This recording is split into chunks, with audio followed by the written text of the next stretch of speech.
প্রত্যেক বছর না জানি কত মানুষের খুন হয়ে থাকে।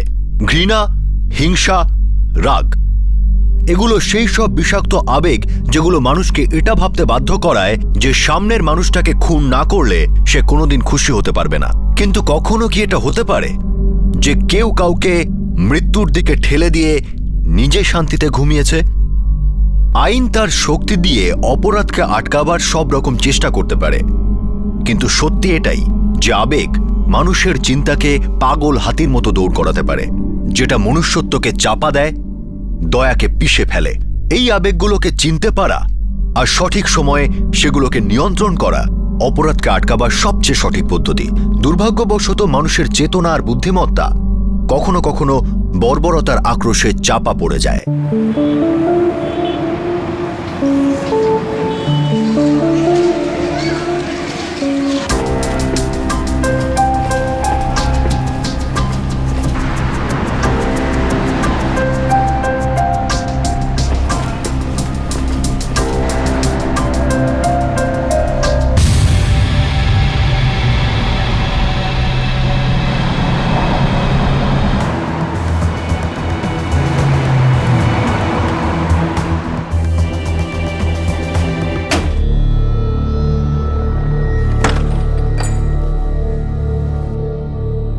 আরে সুরেশ, তুই এসে গেছিস এত তাড়াতাড়ি? হ্যাঁ, ওই ডেলিভারি তাড়াতাড়ি শেষ হয়ে গেল, তাই বসে বসে কি করব, তাই চলে আসলাম। তুমি কখন ফিরলে? এই মাত্র, এই তো হাত মুখ ধুলাম। আয় তুই বস, রুটি গরম আছে। হ্যাঁ।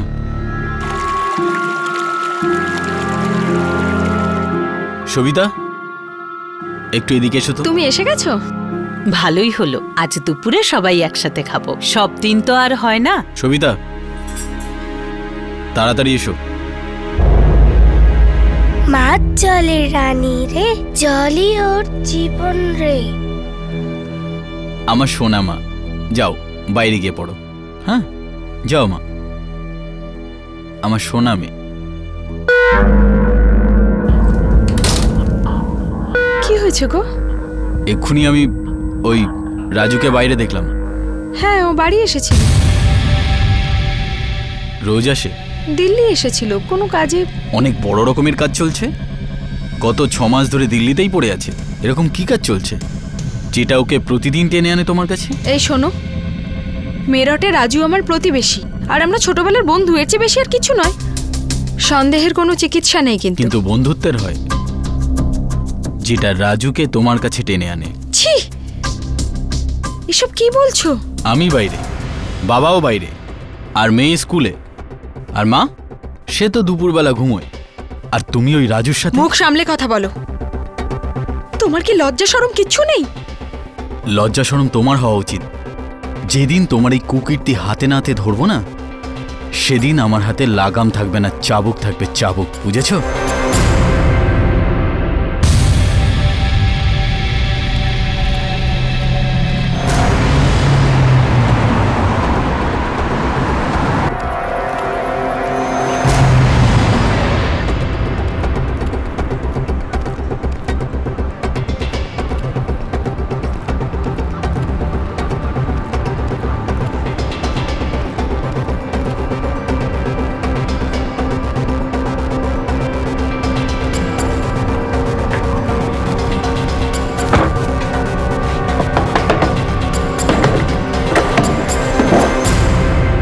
আরে সুরেশ, আজও তাড়াতাড়ি কাজ শেষ হয়ে গেল?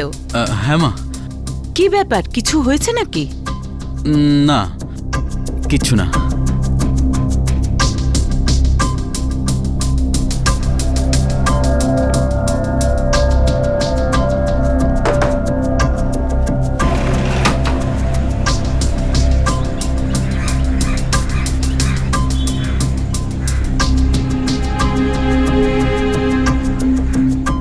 দিল্লির কাছেই অবস্থিত হরিয়ানার ফরিদাবাদ শহর। এই শহরের একজন ট্রান্সপোর্ট ড্রাইভারের সন্দেহ হয়ে যায় যে তার স্ত্রীর অ্যাফেয়ার চলছে, আর দিনকে দিন এই সন্দেহের মাত্রা বেড়েই চলেছিল। ভুল বোঝাবুঝির পরিস্থিতি চূড়ান্ত আকার নিয়েছিল, আর সুরেশ বিশ্বাস করে নিয়েছিল যে প্রত্যেক দুপুরে তার স্ত্রী সবিতার কাছে তার প্রেমিক রাজু আসে, যে মিরাটে একসময় তার প্রতিবেশী ছিল।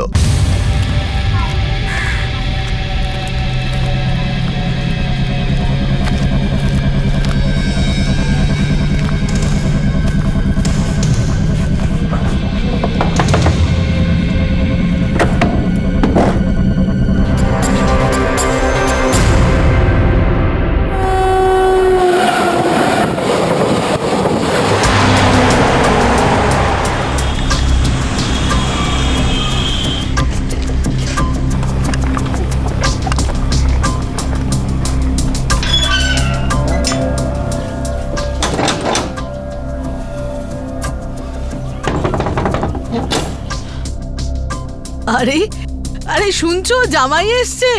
এসব তুমি কি বলছো বাবা সুরেশ?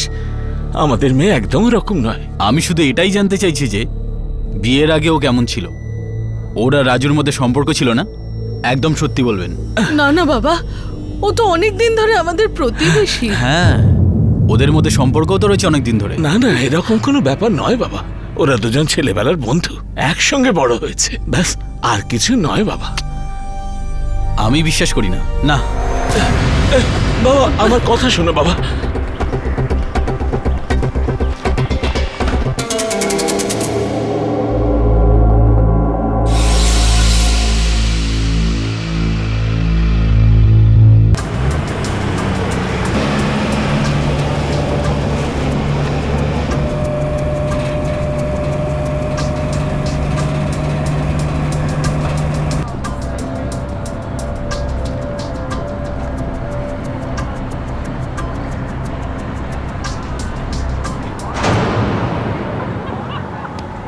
ভাই এটা তোর ভুলও তো হতে পারে, এমনি আসে হয়তো। না বিকাশ, গত 6 মাস ধরে ও দিল্লিতেই আছে। আমাকে লুকিয়ে প্রতিদিন দেখা করে ওরা, তাও আমার বাড়িতেই। তুই এসব কি করে জানলি? ভাই আমি 3 দিন ধরে তাড়াতাড়ি বাড়ি ফিরছি। প্রতিদিনই আমি ওকে আমার বাড়ি থেকে বেরোতে দেখি। জিজ্ঞেস করলে বলে হ্যাঁ দেখা করতে এসেছিল, আর তারপরে বলে গত 6 মাস ধরে আসছে। ছোটবেলার বন্ধুত্ব এরকম হয় না? তো একদিন ধর বেটাকে, তারপর জিজ্ঞেস করে নে। জিজ্ঞেস করে নে, ও একই কথা বলবে। বন্ধুত্ব আছে আর কি। ভাই এমন টেনশন নিয়ে বাঁচতে পারবি না তুই। সন্দেহ তোকে পুড়িয়ে ছাড়খাড় করে দেবে।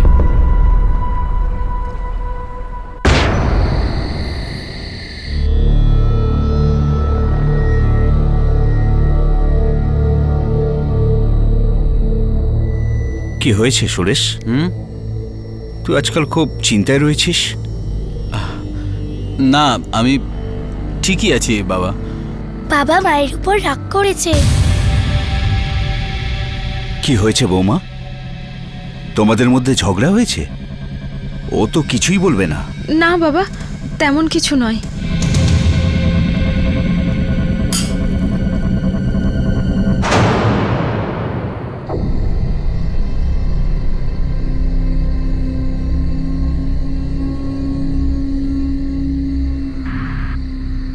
দেখ, মনে কষ্ট চেপে রাখলে সেটা বাড়ে, আর যখন বাড়ে সেটা আরো জটিল হয়ে যায়। নে, এবার বলে দে। আরে বন্ধু মনে করেই বল না রে বাবা। এটা তো একদম ঠিক কথা নয়।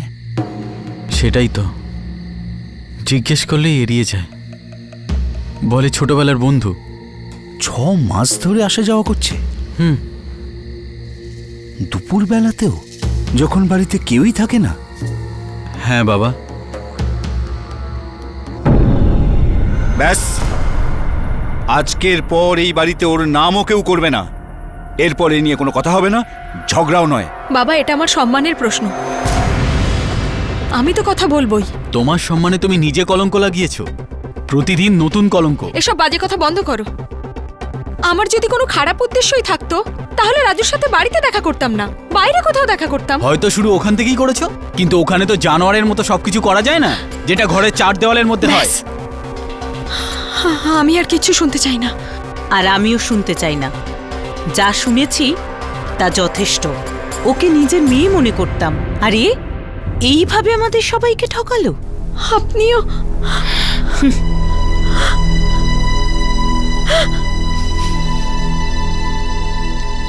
দেখ সুরেশ, জীবনটা তোর, সিদ্ধান্ত তোকেই নিতে হবে, কিন্তু সম্মান আমাদের পুরো পরিবারের।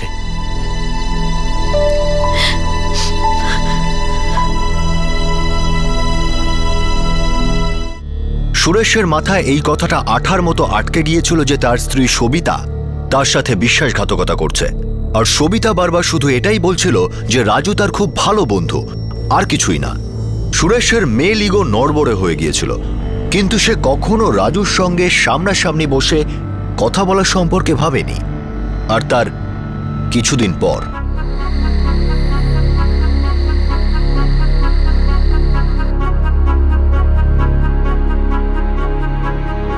বাবা যাচ্ছ? আমিও সঙ্গে যাব। না শোনা, একটা কাজে যাচ্ছি, সকালে ফিরবো। কোথায় যাচ্ছ তুমি? আগে কিছু বলনি তো। না বলে তো অনেক কিছুই হচ্ছে এই বাড়িতে, আর বলার পরেও হচ্ছে। আরে বলো না কোথায় যাচ্ছ। বেকার বেকার চিন্তা কেন করছো আমার জন্য? তোমার জন্য তো ভালোই না, অনেক সময়।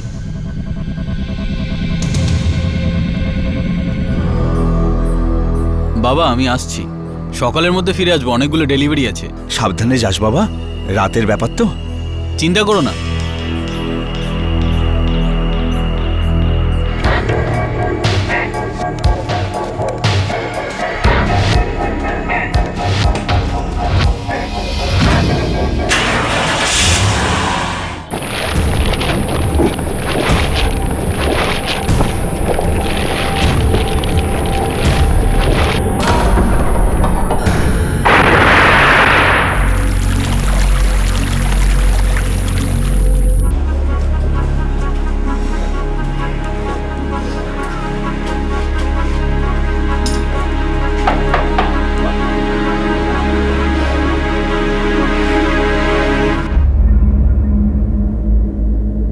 বাবা, আমার কিন্তু খুব চিন্তা হচ্ছে। কেন? ও বলেছিল সকালেই ফিরে আসবে। এখন তোমার চিন্তা হচ্ছে? যখন অন্যায় পথে পা বাড়িয়েছিলে তখন দুশ্চিন্তা হয়নি? বাবা, আপনাদের চিন্তাধারা কোথায় নেমে যাচ্ছে? আর তুমি তো একজন সতী সাবিত্রী। আমি এখন শুধু ওর কথা ভাবছি। ওর মোবাইলও বন্ধ, আর কোনো খবরও পাচ্ছি না।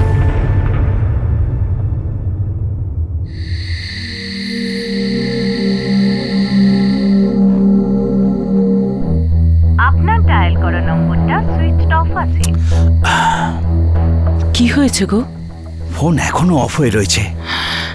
জানি না ও কোথায় আটকে গেছে। ফোনটা কেন অফ করে রেখেছে?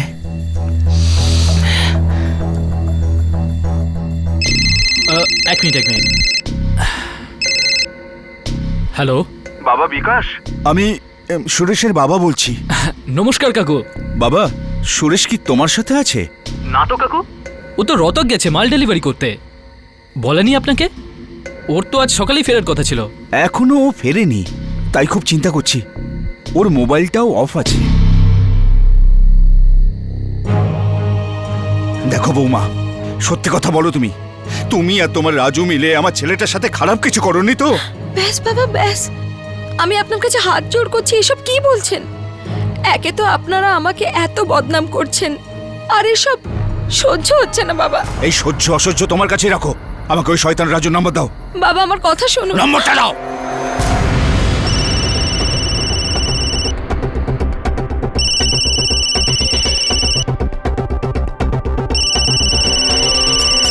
ফোনটা ধরুন। হ্যালো, আমার ছেলে সুরেশ কোথায় আছে? কিছু মনে করবেন না। আপনি কে বলছেন? আমি সুরেশের বাবা বলছি। সবিতার শ্বশুর। কি করেছিস তুই আমার ছেলের সাথে? তাড়াতাড়ি বল, নইলে পুলিশের কাছে যাব। দেখুন কাকু, আমি নিজেই পুলিশ স্টেশনে বসে আছি। আমার বোন মঞ্জুকে পাওয়া যাচ্ছে না। আর এমনিতেই খুব দুশ্চিন্তার মধ্যে আছি, আর এর মধ্যে আপনি কি বলছেন আমি কিছুই বুঝতে পারছি না। আমার কথা শোন শয়তান, যদি আমার ছেলের গায়ে একটা আঁচড়ও লাগে না, তাহলে তোর রেহাই নেই, মাথায় রাখিস। আপনি খুব ভুল কথা বলছেন কিন্তু। আপনার ছেলে কোথায় আছে আমি কিছুই জানি না, বুঝলেন? আর একদম ফোন করবেন, আমি ফোন রাখছি, ঠিক আছে? কার ফোন? হ্যাঁ,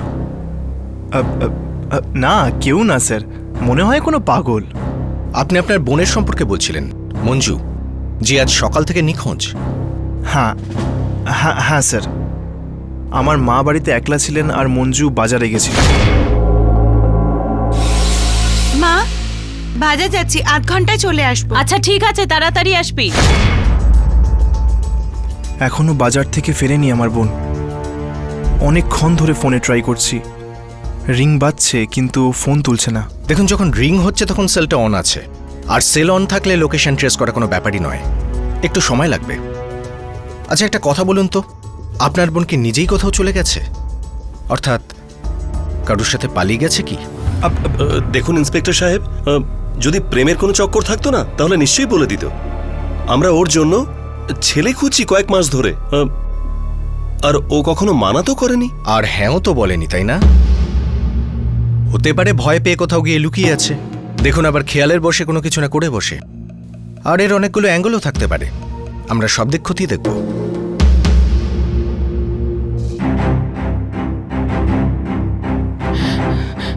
তুমি কোথায় যাচ্ছ? থানাতে যাচ্ছি। আর কোথায় যাব? থানায়? কিন্তু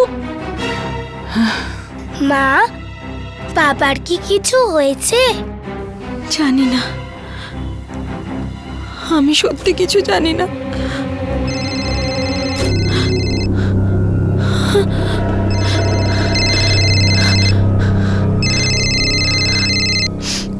হ্যাঁ বল রাজু। হ্যাঁ সবিতা, কি ব্যাপার বলতো? রাজু, ওর তো সকালেই ফেরার কথা ছিল, এখনো আসেনি। তার উপর মোবাইলটাও বন্ধ। আর বাবা তো তোকে সন্দেহ করছে। অদ্ভুত ব্যাপার। আরে আমি নিজেই দুশ্চিন্তায় আছি, আর এখানে তো একটা গন্ডগোল হয়ে গেছে। মঞ্জু বাড়ি থেকে নিখোঁজ। এসব কি হচ্ছে রাজু? জানি না সবিতা, ও সকালে বাজারে গেছিল কিন্তু এখনো ফেরেনি। খুব ভয় করছে রে। এসব একসাথেই হওয়ার ছিল। কি সব হচ্ছে একসাথে? আমিও একটু শুনি।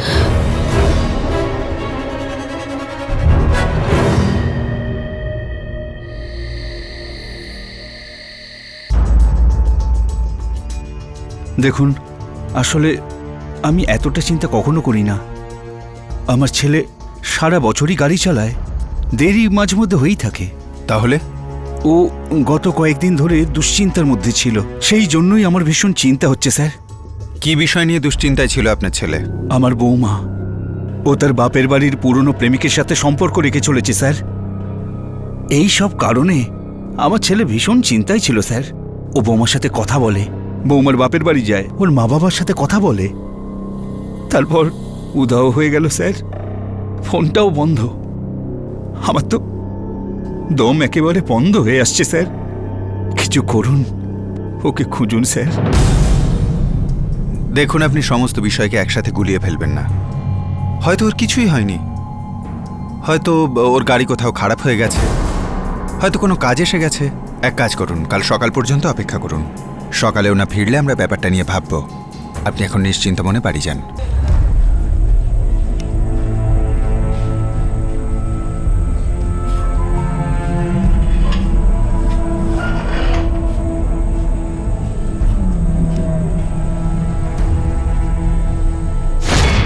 শোন বাবা, শুধু একজন বাবা হিসেবে বলছি না, একজন পুরুষ মানুষ হিসেবে বলছি।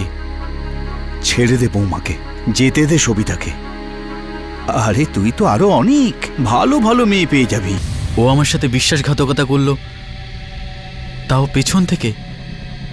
চুরি তো করেছেই, তার উপরে গলাবাজি করছে। আর ওর মা বাবা, ওরা ওর সঙ্গে আছে। সেই জন্যই তো বলছি, ছেড়ে দে ওকে। না, ওকে আমি ছাড়ব না, এভাবে তো ছাড়ব না।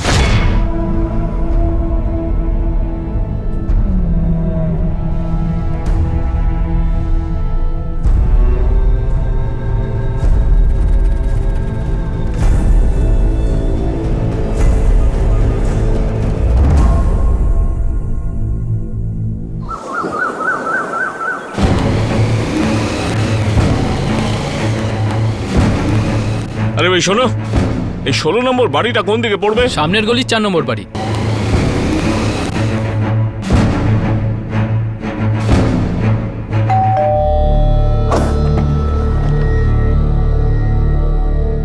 আগে সুরেশ কুমারের বাড়ি এটাই? আগে হ্যাঁ। আমরা পারল থানা থেকে আসছি। ব্যাপারটা কি? আপনি ওনার বাবা? হ্যাঁ। আপনাকে যেতে হবে আমাদের সঙ্গে।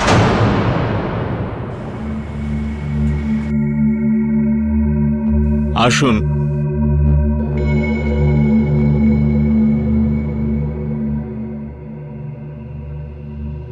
কাল সন্ধ্যায় পানভলে পুকুরের ধার থেকে লাশটা পাওয়া গেছে। দেখুন, লাশটার অবস্থা কিন্তু খুব খারাপ, পচে গেছে। আপনি কি পায়ের দিক থেকে চিনতে পারবেন?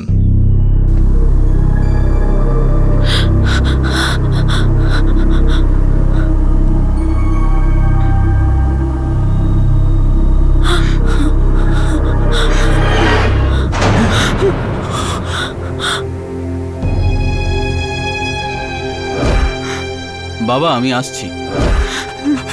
সুরেশ সুরেশ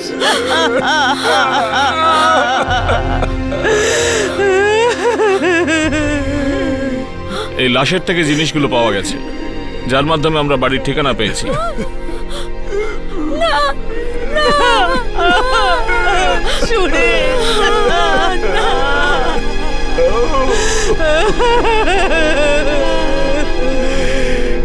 এর মৃত্যু শ্বাসরোধ হওয়ার ফলে হয়েছে। মৃত্যুর কারণটা আপনি জানতে পেরেছেন? এর গলায় কিছু আঙুলের চিহ্ন পাওয়া গেছে, যেটা হয়তো গলা টিপে মারার সময় হয়েছে। মুখটা পুরো থেতলে দেওয়া হয়েছে। ঠিক কোন সময় ঘটেছে কোনো আইডিয়া? এক্স্যাক্ট টাইম বলাটা তো খুবই মুশকিল, কারণ লাশটা প্রায় পচে গেছে। এই ধরুন প্রায় 48 ঘন্টা কেটে গেছে। স্যার, সুরেশও 48 ঘন্টা আগে রোতাকের জন্য রওনা দিয়েছিল। আর লাশটা পাওয়া গেল পানভ্যালে। তার মানে এটাই যে সুরেশ বেরিয়েছিল রোতাকে যাবে বলে, কিন্তু ওর যাত্রা শেষ হলো পানভ্যালে। ফরিদাবাদে সুরেশ তার স্ত্রী সবিতাকে সন্দেহ করছিল যে সবিতার অ্যাফেয়ার তার ছোটবেলার বন্ধু রাজুর সঙ্গে চলছে। আর এবার সুরেশের মৃত্যুর খবর এলো, তার লাশ পাওয়া গিয়েছিল। অন্যদিকে রাজুর বোন মঞ্জু উধাও হয়ে গিয়েছিল। এখন প্রশ্ন এটাই আসছিল যে এই দুটো কেসের কি কোনো কানেকশন আছে, নাকি এটা শুধুই কাকতালীয়? এই বোন উধাও হয়ে যাওয়াটা ওদের একটা চাল, ইন্সপেক্টর। আমি জোরের সাথে বলতে পারি আমার ছেলেকে মার্ডার ওই রাজুই করেছে। আমার বৌমা সবিতা আর ওর মা বাবা সবাই মিলে আছে। ওদের কাছেও তো গিয়েছিল আমার ছেলে। মোহনবাবু, এসব আপনার কল্পনা। দেখুন, আপনি আপনার জোয়ান ছেলেকে হারিয়েছেন। এখন আপনার মনে কি ঝড় যাচ্ছে সেটা আমি জানি, কিন্তু আমাদের কাছে প্রমাণ নেই। তাছাড়া আপনার ছেলের গাড়িটাও পাওয়া যাচ্ছে না। পুড়িয়ে ছাই করে দিয়েছে আমার ছেলের গাড়িটাকে, হয়তো নিশ্চিহ্ন করে দিয়েছে। হয়তো আমার ছেলেকে, ওরা আমার ছেলের সাথে যা করেছে, আমি বুঝিয়েছিলাম আমার ছেলেকে ছেড়ে দে বৌমাকে, নতুন করে শুরু কর, কিন্তু আমার কথা শুনেনি। নিজেকে সামলান। রাকেশ স্যার। রাজু, সুরেশের বউ সবিতা আর তার বাবা মা সবাইকে ডেকে পাঠাও। Yes sir.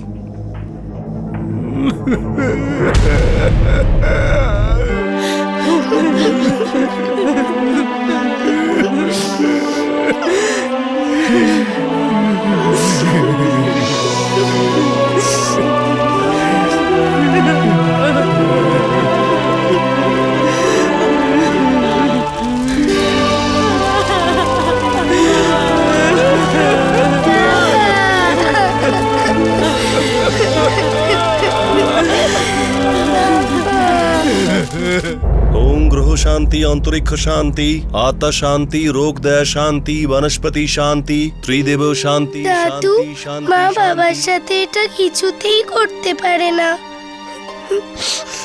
যদি তোর কথাটাই সত্যি হতো রে মা। দাদু, তুমি মাকে ফিরিয়ে আনো না, আমার মায়ের কথা মনে পড়ছে। আইন তার অনুমতি দেয় না রে মা। এখন আমাদের হাতে আর কিচ্ছু নেই। জেঠু অনুমতি দিলে রোশনিকে কয়েকদিনের জন্য আমাদের ওখানে নিয়ে যাই। না সুনীল, ওর তো আবার স্কুলও আছে। কিন্তু এই ধরনের কথা আর এই পরিবেশ বাচ্চাদের ক্ষেত্রে ঠিক নয়, তাই না? জানি না, কিন্তু এটাই তো সত্যি। ওকে আজ না হোক কাল সত্যের মুখোমুখি হতেই হবে। যদি এই কথাগুলো আমি আগে জানতাম, তাহলে যে করেই হোক সুরেশদাকে আমি বোঝানোর চেষ্টা করতাম, আর ব্যাপারটা এত দূর গড়াতো না। তোমার কি মনে হয় আমি কি চেষ্টা করিনি? কিন্তু সত্যি বলতে কি, আমি স্বপ্নেও কোনোদিন এটা ভাবিনি যে সবিতা আর রাজু ওরা এইরকম কিছু করতে পারে।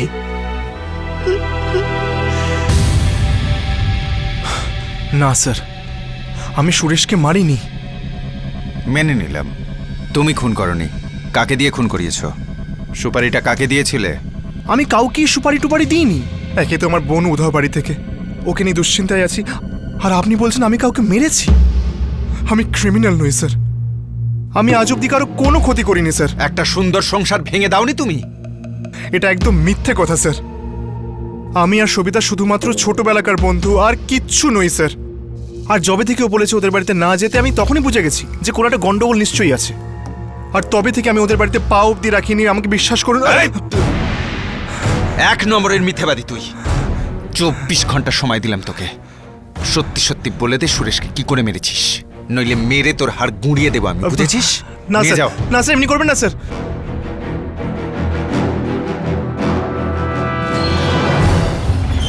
স্যার, মিরাট পুলিশ রাজুর বোন মঞ্জুর ফোনের লোকেশন ট্রেস করে ফেলেছে স্যার।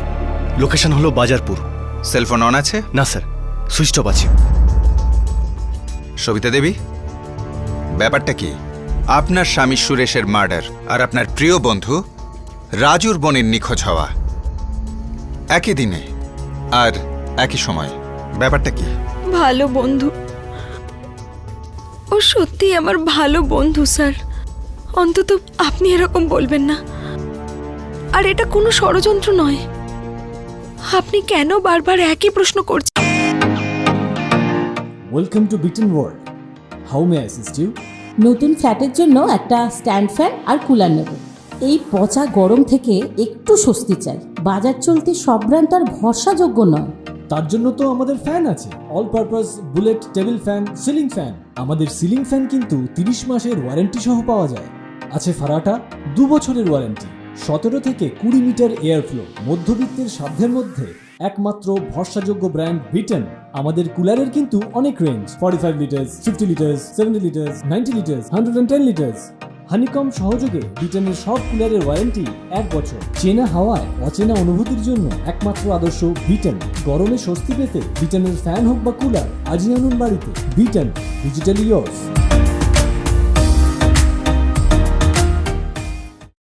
কারণ সন্দেহের তীরগুলো একটা দিকেই নির্দেশ করছে, আপনার দিকে। তাই আমি প্রশ্নটা আরও একবার করছি, ভালো করে শুনে নিন। আপনি আর আপনার প্রিয় বন্ধু রাজু দুজনে মিলে আপনার স্বামী সুরেশকে কিভাবে মেরেছেন? আমি আমার স্বামীর খুনের ব্যাপারে কিচ্ছু জানি না। তাহলে কে জানে? আপনার বাবা মা? আর কজন জড়িয়ে এই ঘটনায়? আমি জানি না, আমি জানি না, আমি জানি না, আমি জানি না, আমি কি। নিয়ে যাও একে। আর সত্যি না বলা পর্যন্ত জিজ্ঞেস করো। নিয়ে যাও। এর বাবা মাকে ডেকে পাঠাও। Yes sir.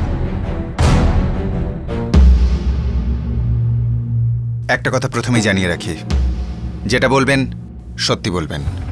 আমি সত্যিই বলছি ইন্সপেক্টর, আমার মেয়ে খুব ভালো মেয়ে। এই অ্যাফেয়ার, এই খুন, এই নোংরা কাজও কখনোই করতে পারে না। তাহলে কে করতে পারে? আপনার মেয়ের বন্ধু রাজু? এটার পুরো প্ল্যানটা ওই করেছে?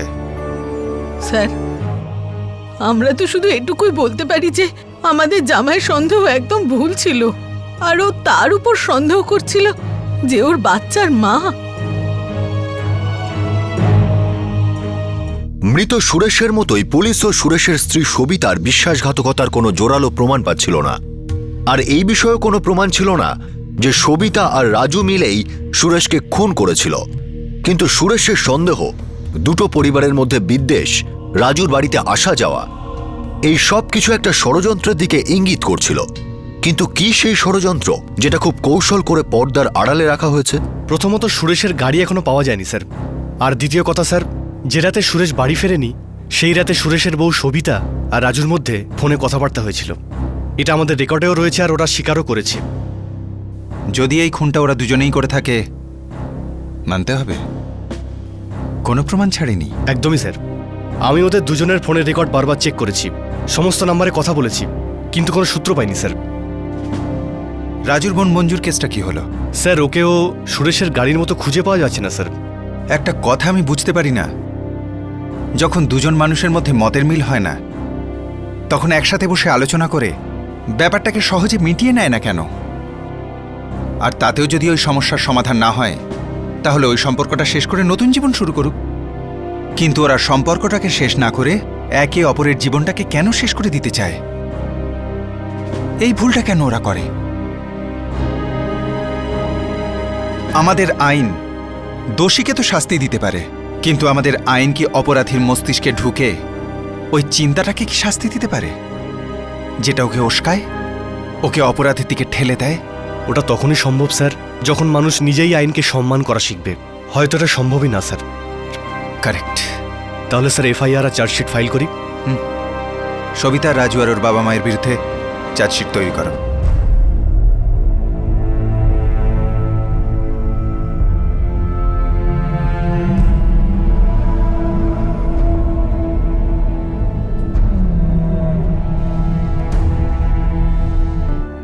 সুরেশ মার্ডার কেসে রাজু, সবিতা আর তার মা বাবাকে মুখ্য অভিযুক্ত করা হয়। তাদের আদালতে পেশ করা হয়, তারপর তাদের জুডিশিয়াল কাস্টাডিতে পাঠানো হয়। সবিতার সন্তান খুব ছোট হওয়ায় তাকে জামিন দিয়ে দেওয়া হয়। সবিতার মায়ের শরীর অসুস্থ হওয়ার কারণে তাকেও জামিন দিয়ে দেওয়া হয়। সবিতা তার সন্তানকে নিয়ে মিরাটে তার বাপের বাড়িতে শিফট হয়ে গিয়েছিল। নিজের শ্বশুর বাড়িতে থাকা তার কাছে অসম্ভব হয়ে দাঁড়াচ্ছিল, যেখানে প্রতি মুহূর্তে তাকে সুরেশের হত্যাকারী মনে করা হচ্ছিল।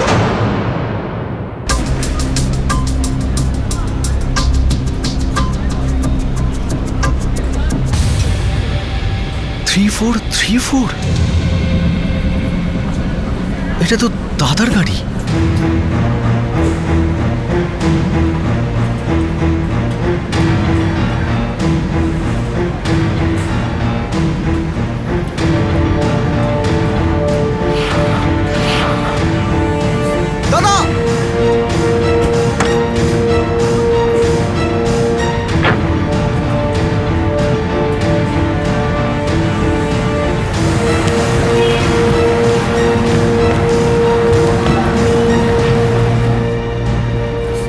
সুরেশদা,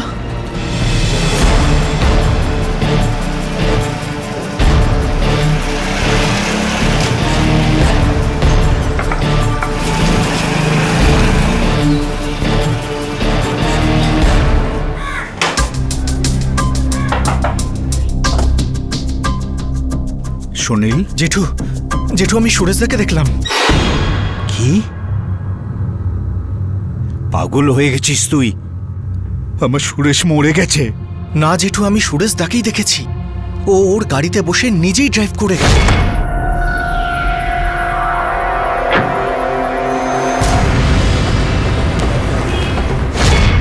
দেখ সুনীল, সুরেশ চলে যাবার পর আমার শরীর এখন আর মোটেই ঠিক থাকে না। কিছু একটা হয়ে যেতে পারে। এইরকম বাজে মজা করিস না আমার সাথে, বুঝলি? দেখো, তোমার শরীরটা ঠিক নেই, আমি তোমার জন্য জল আনছি। জেঠু, আমি তোমার সাথে মজা করছি না। আমি নিজের চোখে দেখেছি ওই গাড়ি, ওই মুখ সবকিছু একই রকম। আর ওই গাড়িটা জেঠু, যে গাড়িটার এতদিন কোনো খোঁজই পাওয়া যাচ্ছিল না, সেটাকেও দেখলাম ওখানে। ওটা তোর চোখের ভুল, বুঝলি? এই নাও। দেখ বাবা সুনীল, সুরেশের মৃত্যুটা আমরা এখনো মেনে নিতে পারিনি। আমরা ওর লাশ দেখেছি আর ওর সৎকারও করেছি, আর তুই এইসব বলছিস? এরকম মজা আমরা মেনে নিতে পারবো না।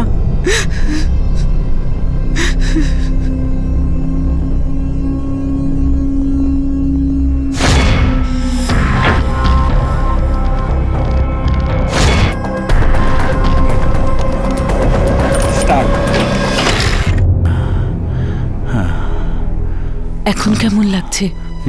হ্যাঁ, যাও তুমি তোমার কাজ করো, আমি ঠিক আছি।